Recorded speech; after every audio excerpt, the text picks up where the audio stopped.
oração de caridade.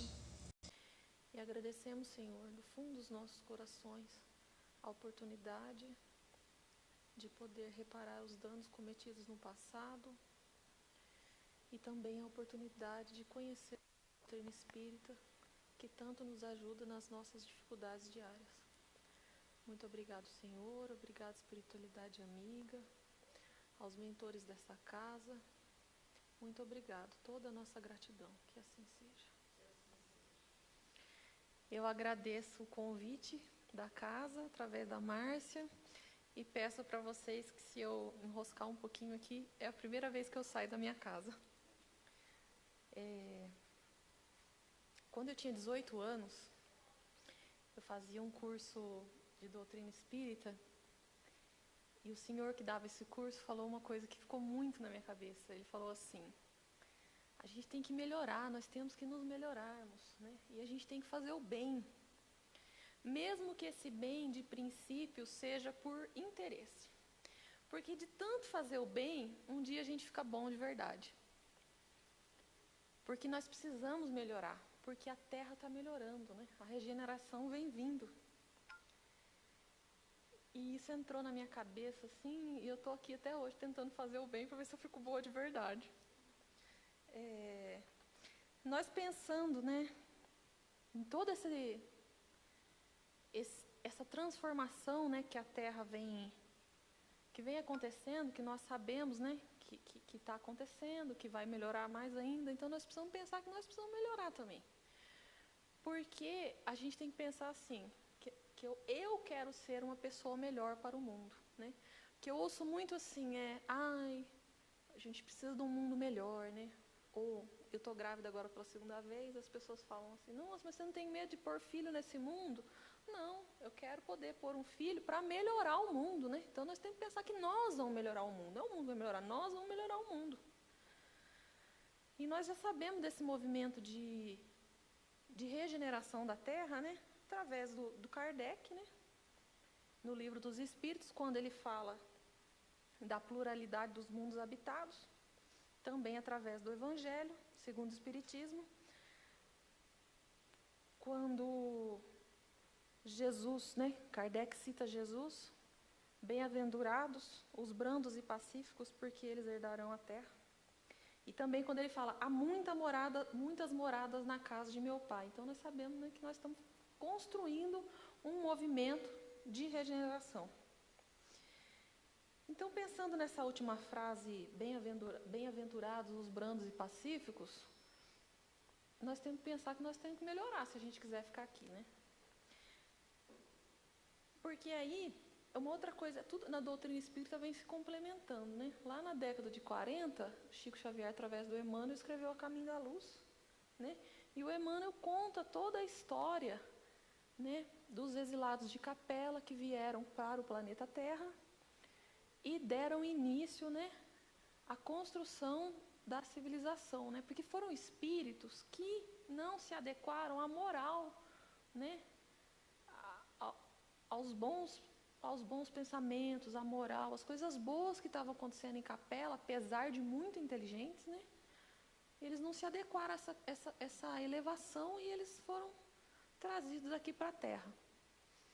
E a mesma coisa vai acontecer com a gente, né? Se a gente não melhorar, não se tornar brando e pacífico, né, nós não vamos poder ficar aqui também.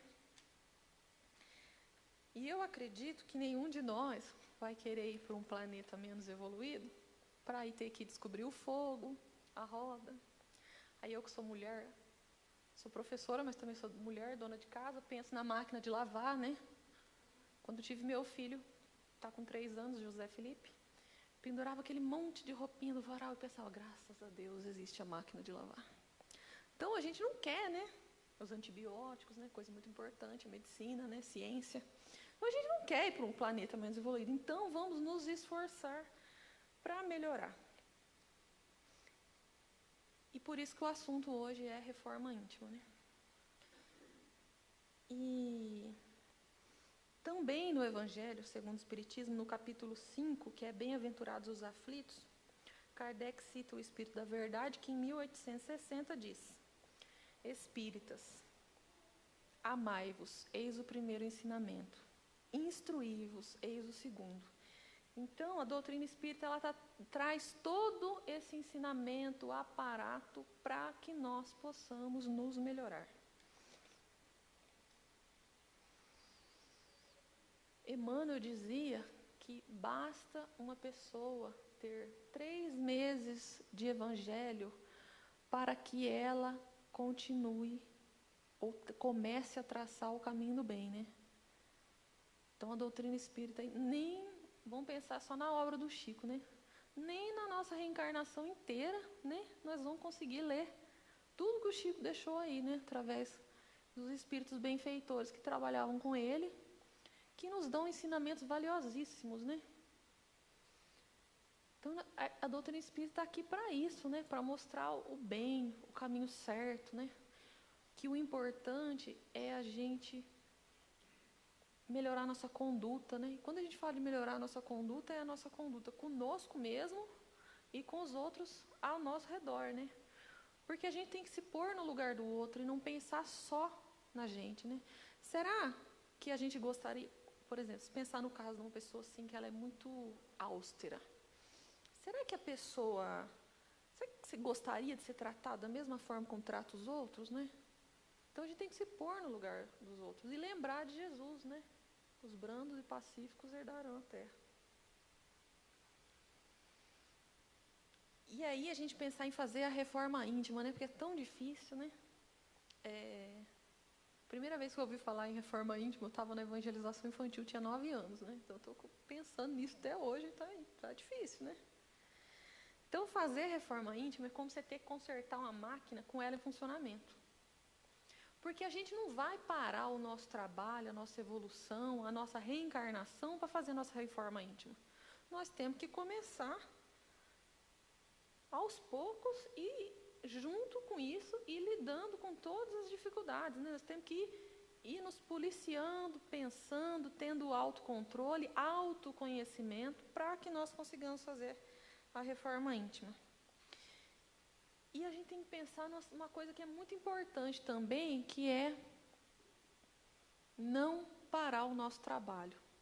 Porque nós não podemos parar o nosso trabalho e querer ser bom primeiro para depois trabalhar.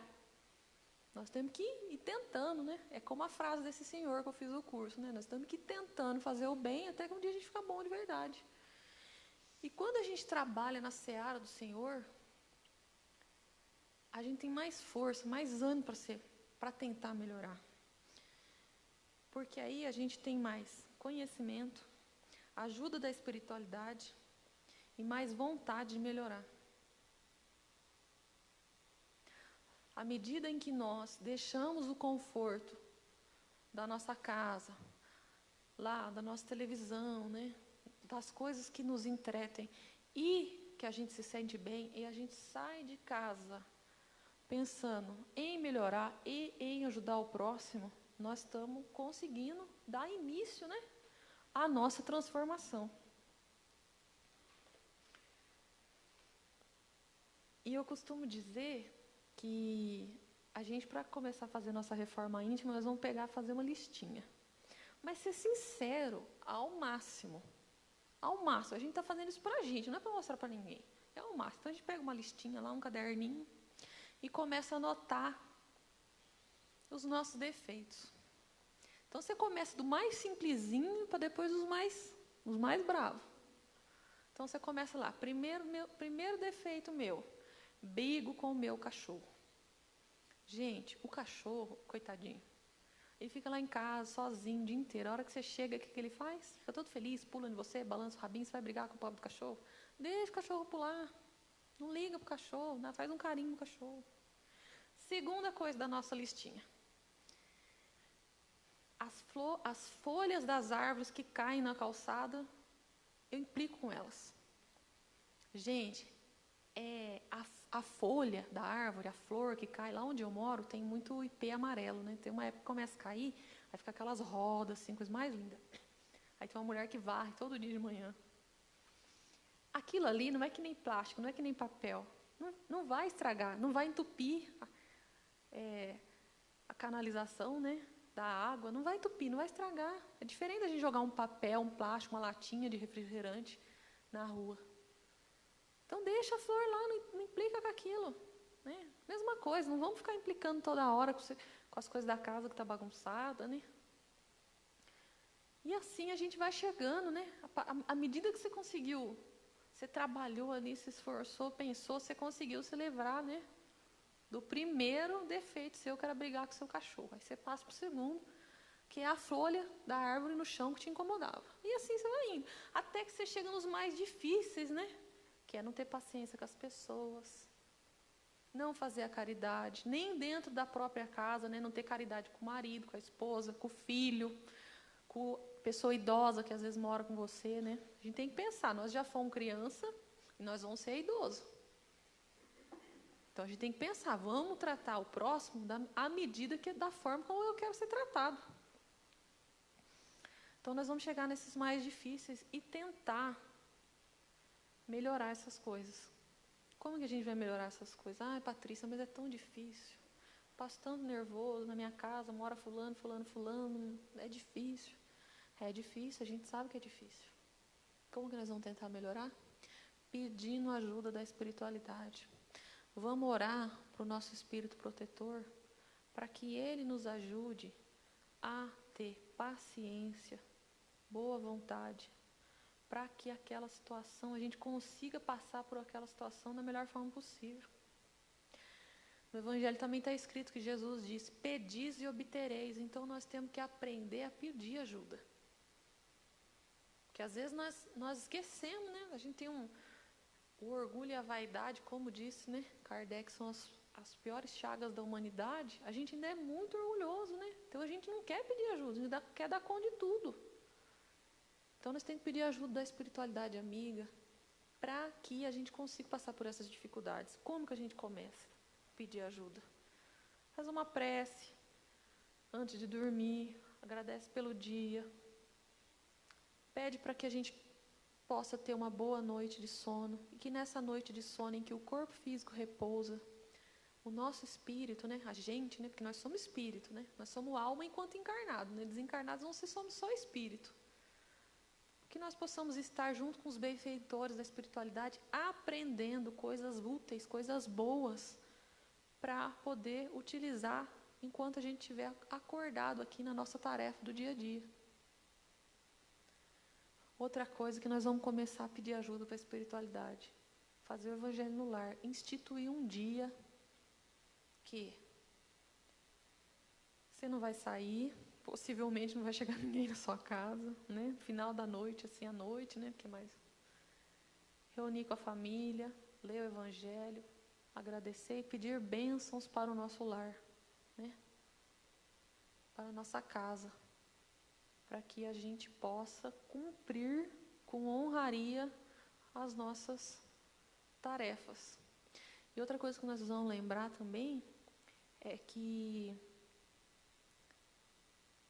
o sofrimento, né, nós estamos pensando em reforma íntima, então nós vamos lembrar do sofrimento. O sofrimento, nós temos que agradecer por ele, porque é através dele que a gente melhora e a gente consegue evoluir. Então nós temos que sofrer com resignação, porque à medida em que a gente sofre e a gente reclama, se queixa, né, tem gente que põe a culpa em Deus, no que está passando, na família, nós não estamos conseguindo acertar as nossas dívidas do passado.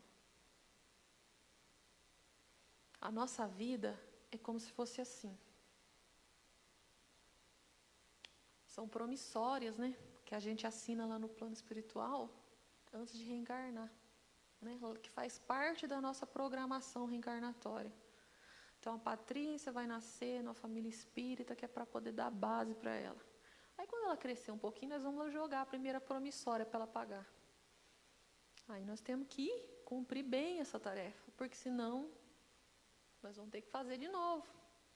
Ah, a Patrícia cresceu mais um pouco, casou, vamos jogar outra promissória para ela pagar. Por isso que não existe, nesse plano que nós estamos aqui de evolução, a gente não pode afirmar que nós vamos ter para sempre uma vida tranquila. Porque às vezes nós estamos passando por um período bom para a gente poder ter força, para estudar, para aprender a ter fé, para a gente poder lá na frente passar por uma dificuldade e ter formação espiritual para passar por aquilo.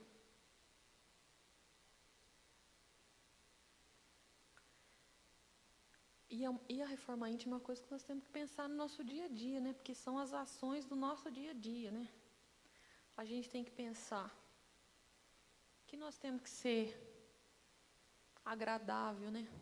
Procurar não negligenciar ninguém, não fazer nada de ruim a ninguém no nosso trabalho, né?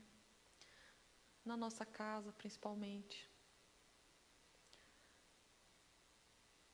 Por quê? Porque à medida em que nós nos dispomos a melhorar, a melhora acontece. É como, por exemplo, você trabalha num lugar, tem uma pessoa ranzinza, mal-humorada, ninguém gosta de ficar perto. Por quê? Porque a pessoa está ali mal-humorada, né? Não vê nada de bom, não acha graça em nada. Agora, por exemplo, acho que todo mundo já passou por isso. Se você está num lugar, tem uma pessoa alto astral, que conversa, que chega feliz, todo mundo quer ficar perto daquela pessoa. Vocês já repararam isso? Então nós temos que escolher que pessoa que a gente quer ser. A ranzinza chata que ninguém quer ficar perto, ou a pessoa de astral bom, né?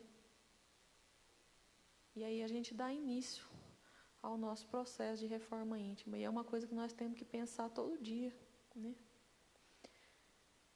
Nas coisas mais simples, né, da nossa vida, por exemplo, trânsito, né? A gente tem que pensar que nós não podemos brigar no trânsito. Algum tempo atrás, assisti uma palestra do Haroldo e ele conta uma história muito engraçada, não sei se vocês já ouviram. Ele mora em Belo Horizonte, mineiro, né? Ele está contando lá do trânsito na cidade dele, e aí veio uma pessoa e deu uma fechada, um carro fechou ele assim, e ele ficou bravo, né? E quis ficar bravo e abaixou o vidro do carro assim, né? Aí o filho dele que estava com ele falou assim: pai, o senhor está bravo? Aí ele balançou a cabeça. O senhor não vai falar nada, né? Não vai falar nada não, né, pai? Aí ele falou: não sei. Olha aqui, pai. Já pensou se ele é uma pessoa que assiste às suas palestras?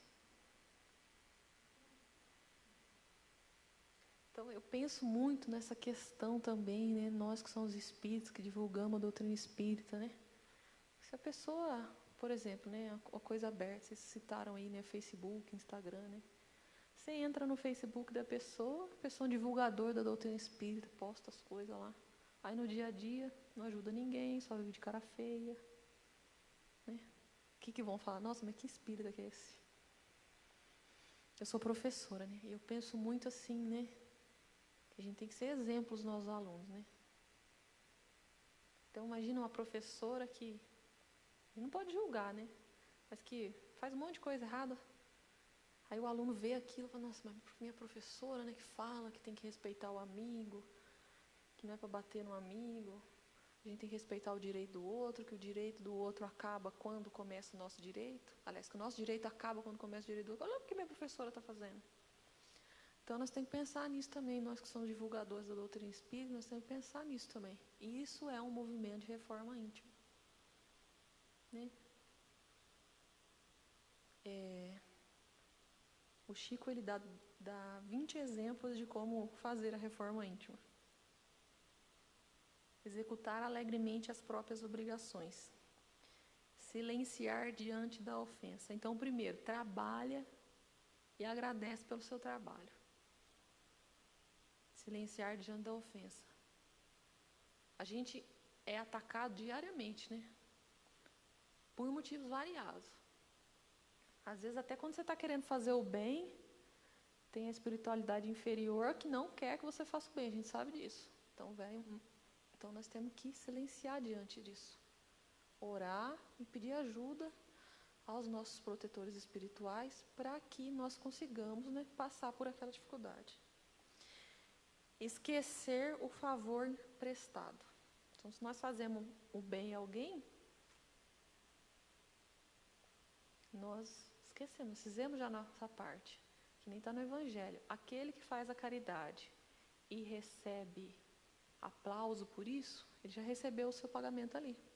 Ele não vai receber depois. Exonerar os amigos de qualquer gentileza para conosco. Né? Nós não podemos ser pessoas vaidosas, né?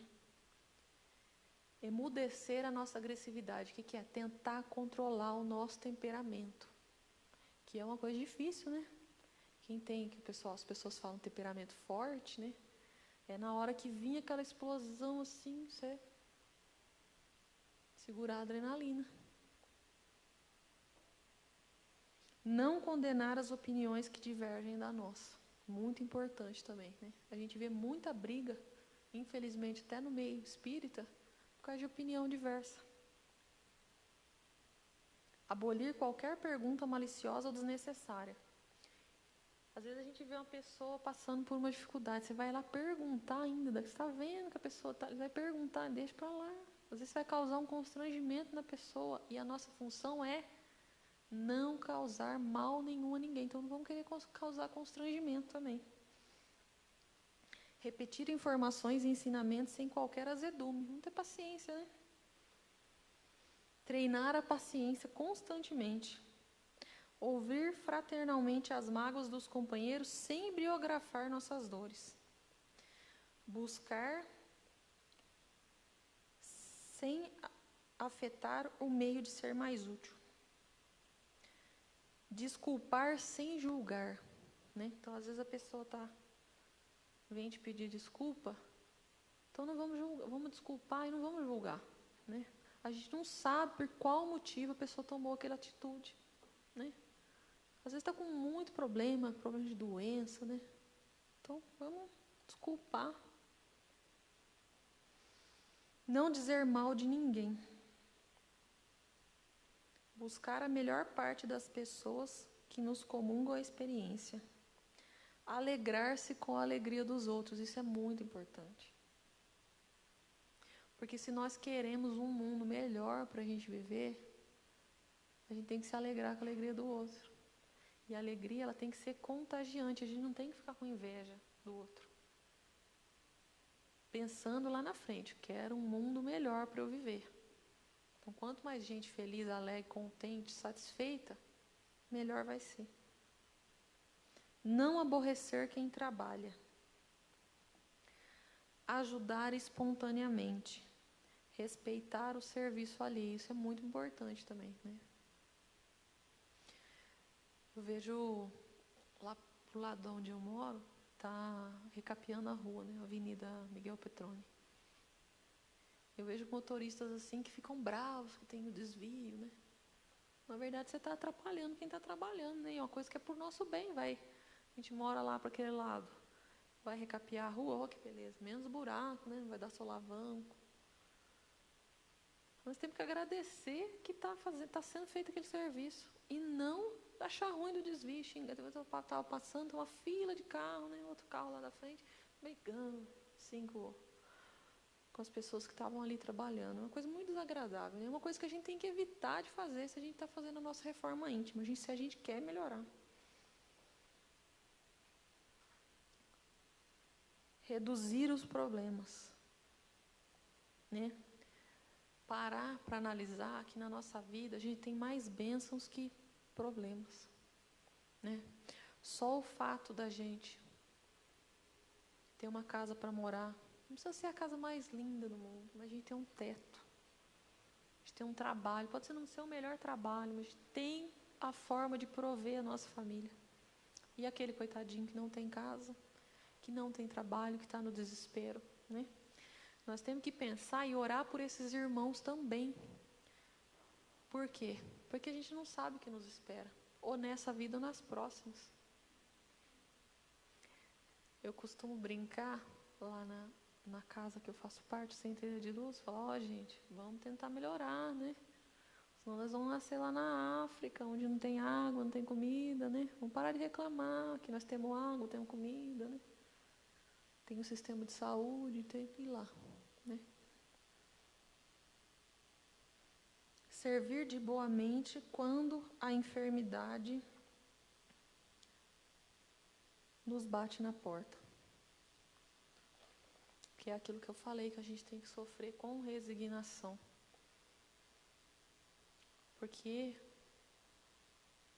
o sofrimento é, como eu disse, nós estamos pagando o débito do passado e nós aceitamos passar por isso. Quando a gente fez a nossa programação reencarnatória, nós aceitamos passar por isso. A gente achou que dava conta. Então nós temos que passar. É difícil, né? Na carne tudo é mais difícil. Então nós temos que pedir ajuda da espiritualidade para que todas essas coisas aconteçam na nossa vida. Né? Nós temos que tentar melhorar juntamente pedindo ajuda da espiritualidade. Não adianta nada só pedir ajuda da espiritualidade, vir na casa espírita, chegar em casa e esqueceu que foi na casa espírita. Tem até, eu recebia pelo WhatsApp, na época que meu filho nasceu, uns vídeos assim, que era como se fosse uma brincadeira, passando uma moral a respeito, pararam de me mandar, a respeito da doutrina espírita, né? E tinha um que eu gostei muito, que era assim, a pessoa vinha para a casa espírita, aquele monte de obsessor junto com ela. Aí chega ali na porta, os obsessores não entram na casa espírita. A pessoa entra na casa espírita, sai lá mais limpa, né? Tomou o passe, ouviu o evangelho. Aí tropeça na pedra ali na frente, já acha ruim. O obsessor vem tudo de novo.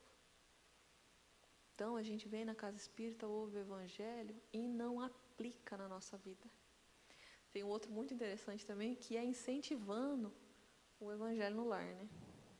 Então tem os obsessores, eles estão... Era tudo uns vídeos, brincadeira, mas tinha uma moral, né? Os obsessores lá fora esperando, aí sai uma pessoa, eles falam, essa daí não dá não, porque ela faz o evangelho no lar. Então o evangelho no lar é uma proteção para a nossa casa. Nós temos que pensar, pode conversar com qualquer um que não fazia o evangelho, começou a fazer o evangelho. A mudança, a transformação tem na vida da pessoa, na casa, no sentido de não ter mais briga, não ter mais discórdia. Pelo simples fato de, durante 15 minutos ali, da sua semana, você, junto com a sua família, fazer o evangelho no lar. Então, todos esses são exemplos, né, de como a gente pode começar a fazer a reforma íntima. Lembrando que, né, que o carro está andando, e junto com ele nós temos que fazer a nossa reforma íntima, nós não temos como parar ele. Nós temos que pôr um ponto final naquela vida que a gente levava de um monte de coisa errada. E pensar, a partir de hoje eu vou errar, mas eu vou tentar acertar. E quando eu errar, eu vou tentar me desculpar do meu erro e fazer o bem. Essa é a mensagem que eu queria trazer para vocês hoje. Acho que é um tema muito relevante, muito importante. E eu agradeço o convite de estar aqui hoje, agradeço a espiritualidade, o Mestre Jesus. Muito obrigado, que assim seja.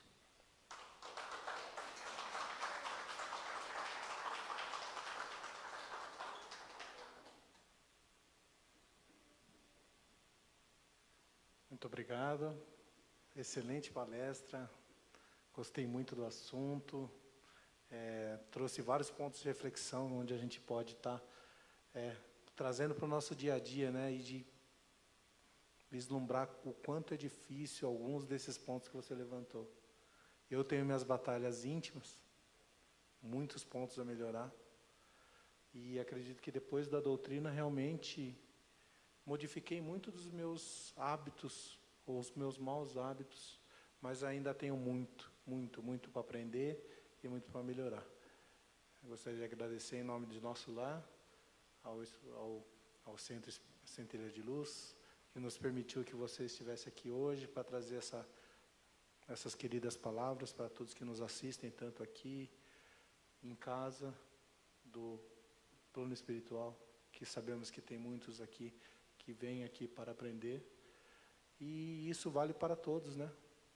Pois, como você disse, é um trabalho contínuo, onde nós devemos estar continuamente trabalhando sobre nossa reforma. Aí, se alguém da plateia tiver alguma pergunta a direcionar para a Patrícia, por gentileza, só se manifestar. Vamos começar pelos trabalhadores da casa? Quem se habilita? Marcos. O Marcos ele quer fazer uma pergunta.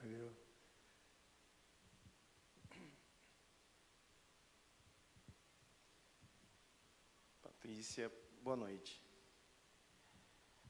Bom, você falou muito bem, né, sobre o como, né, trabalhar a reforma íntima.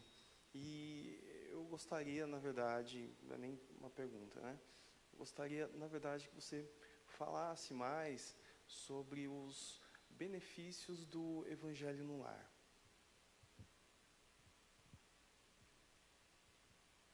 A gente fica com medo da pergunta, né? Os benefícios do Evangelho no lar. Primeiro de tudo, você se tocou, né? Que você precisa mudar. Por algum motivo, de alguma coisa que não está dando certo, né? Às vezes é um problema no relacionamento com um cônjuge, às vezes é o filho, né? Porque nós sabemos que os nossos filhos são espíritos, né? Que vieram aqui e são os nossos talentos, esse da outra palestra. São os nossos talentos que nós temos que multiplicar, né? Então, às vezes é um problema com o cônjuge, às vezes é um problema com o filho, às vezes é uma tristeza interior. E o Evangelho no lar, o que vai fazer? Ele vai sanar, ele vai ajudar, não é que ele vai ajudar você a lidar melhor com a situação. É como, por exemplo, eu vejo o Evangelho no lar como se, por exemplo, tivesse a sua casinha lá e colocasse um copo por cima da sua casa. Sabe, formando uma cúpula. E ali você tem proteção, né? Já vi, né? Já ouvi vários casos de médiuns que têm evidências que falam que passam em frente de casas que é feito o Evangelho no lar, tem espíritos guardiões que tomam conta daquela casa. Então, é todo o bem que você se dispõe a fazer pela sua família. Mas o mais importante de tudo é que você viu a necessidade da melhora. Né? E persistir, porque uma coisa que acontece muito com a gente é o seguinte: a gente está num momento de angústia, de tristeza, de muitos problemas, e você começa a fazer o Evangelho no lar, as coisas começam a melhorar, a espiritualidade vem ali, né? Porque a espiritualidade está ali, por isso que a gente tem que marcar um dia, né? Um horário. A espiritualidade está ali, aí começa a melhorar. Ô, Marcos, né? Marcos, vem aqui comer uma pizza na minha casa hoje. Você fala, tem o Evangelho no lar. Mas vou lá comer uma pizza, tá tudo bem, eu faço amanhã. Aí amanhã você não faz, você esquece. E assim a gente vai deixando de fazer o Evangelho no lar. As coisas voltam tudo do mesmo jeito. Né? Então o benefício é esse, o bem-estar material, né? De acabar com a briga, né? Acabar com aquela coisa assim, né? Às vezes você está na sua família ali que um não pode chegar perto do outro. E o bem-estar espiritual, além do aprendizado, né? Porque se nós lemos, tem famílias, eu converso muito com as pessoas lá na casa que eu frequento, que eu trabalho, tem gente que lê o Evangelho, lê um pouco o Livro dos Espíritos, tem gente que lê o Evangelho, lê um pouco um livro de mensagem, tem gente que só lê o Evangelho. O Evangelho é riquíssimo de ensinamento, porque é a obra de Jesus. Né? É o ensinamento de Jesus à luz da doutrina espírita. Então, se a gente lê só o Evangelho, nós já vamos estar aprendendo muito com isso. Então, tem todo o bem-estar espiritual e o aprendizado, né? Bom, espero que ela tenha, como para mim, solucionado algumas peculiaridades da reforma íntima, mas, infelizmente, estamos encerrando devido ao nosso tempo, porque sabemos que os trabalhos da casa exigem disciplina quanto a horários. Ficamos tristes por não poder explorar um pouco mais sobre o assunto, mas já deixo o convite aberto aqui para a Patrícia, que se aventurou pela primeira vez fora da sua zona de conforto, do seu centro, que as portas da casa do nosso lar estão sempre abertas e que gostaríamos que mais vezes você pudesse nos trazer o seu conhecimento. Eu agradecer a Márcia, que teve o empenho de buscar palestrantes externos, que é o que nos ajuda a trazer pensamentos diferentes, formas diferentes de pensar e que agregam no todo na iluminação desse orbe, né, que é o planeta Terra. Então, agora vamos partir para os trabalhos de passe, dando continuidade aos trabalhos da casa. E agradecemos a todos a presença e vamos pedir Então, fazendo a prece final, que a espiritualidade que nos auxiliou nos trabalhos desta noite, nessa palestra, agradecendo sempre ao Mestre Jesus por mais essa oportunidade de aprendizado, onde estivemos aqui de coração aberto para fixar esses pensamentos do bem, para que possamos levar para os nossos lares tudo isso que nos foi apresentado pela palestrante, que esses pensamentos também possam ser externados para todos aqueles que estão aflitos, que precisam de uma motivação para continuar a sua jornada. E contamos sempre com a proteção divina, para que na próxima quinta-feira estejamos aqui novamente reunidos, em nome de Deus, em nome de Jesus. Que assim seja. Muito obrigado, Patrícia. Muito obrigado, pessoal que nos assiste. E até a próxima. Fiquem com Deus.